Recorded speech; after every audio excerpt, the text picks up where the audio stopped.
कोल्हापुरातील मध्यवर्ती असलेल्या गांधी मैदानाच्या पाण्याच्या निचऱ्याचा प्रश्न आता ऐरणीवर आलेला आहे। या संदर्भात कुठेतरी आता राजकीय वळण लागलं, या प्रश्नाला राजकीय वळण लागलेलं आहे। ऐन पावसाळ्यामध्ये या ठिकाणी 7 ते 8 फूट पाणी साठतं। या पाण्याचा निचरा करण्यासाठी जवळपास 5 कोटीचा निधी राज्य नियोजन मंडळाचे कार्यकारी अध्यक्ष राजेश क्षीरसागर यांच्या माध्यमातून महानगरपालिकेला देण्यात आला होता। मात्र हा निधी मिळून देखील पाण्याचा निचरा झालेला नाही आणि याच्या निषेधार्थ आज ठाकरे गटाच्या वतीनं एक लक्षवेधी आंदोलन करण्यात येत आहे। ठाकरे गटाच्या वतीने प्रतिकात्मक बोट आणून या पाण्यामध्ये गांधी मैदानाच्या पाण्यामध्ये चालवण्याचा प्रयत्न करण्यात येतोय। मात्र या आंदोलनाला पोलीस प्रशासनानं दडपण्याचा प्रयत्न केला आहे। तुम्ही माझ्या पाठीमागे पाहू शकताय, हा पोलिसांचा मोठा फौजफाटा या ठिकाणी आपल्याला इथं पाहायला मिळतोय। जो आंदोलन करण्यात येत होतं त्या आंदोलनाला रोखण्यासाठी हा पोलिसांचा फौजफाटा इथे आहे आणि या आंदोलनाच्या माध्यमातून कोल्हापूर उत्तरचे आमदार राजेश क्षीरसागर यांच्यावर थेट टीका करण्यात आलेली आहे।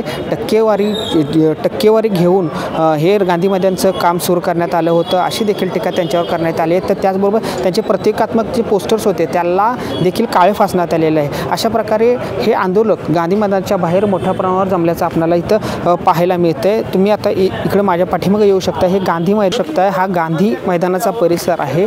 याच मैदानाच्या विकासासाठी 5 कोटी रुपयांचा निधी महापालिकेला देण्यात आला होता। कामे देखील सुरू झाली, मात्र या ठिकाणी ऐन पावसाच्या अगोदरच वळवाच्या पावसात 7 ते 8 फूट पाणी साचलं होतं।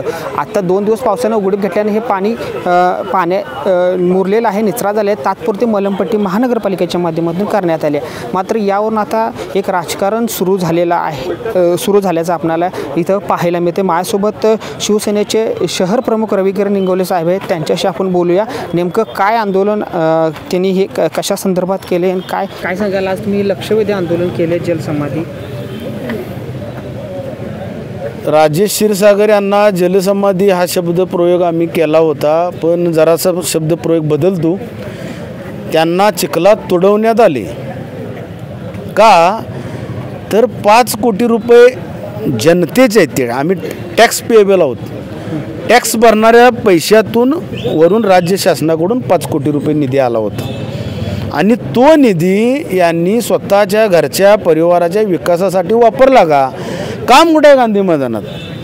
गांधी मैदानाचं जसं त्या तसं तळं होतं। गांधी मैदानात बदक फिरायला लागली आणि हे महाशय म्हणतात की कोणतरी काहीतरी करतं, म्हणजे चोराच्या स्वप्नात नेहमी चोरीच येते।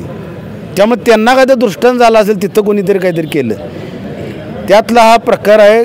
राजेश क्षीरसागर हे गांधी मैदानाचाच विकास नव्हे, कोल्हापूर शहराचा विकास न करण्यात अपयशी लोकप्रतिनिधी आहेत। तर नक्कीच राजेश क्षीरसागर हे कोल्हापूरचा विकास करण्यासाठी अपयशी लोकप्रतिनिधी आहेत अशी टीका शिवसेनेचे शहर प्रमुख रविकिरण इंगोले यांच्याकडून करण्यात येत आहे। आणि एकंदरीत जर पाहायला गेलं, गांधी मैदानचा हा प्रश्न आता उफाळून आलेला आपल्याला इथं पाहायला मिळतोय। कॅमेरापासून केतनसह मी रविराज, तारा न्यूज, कोल्हापूर।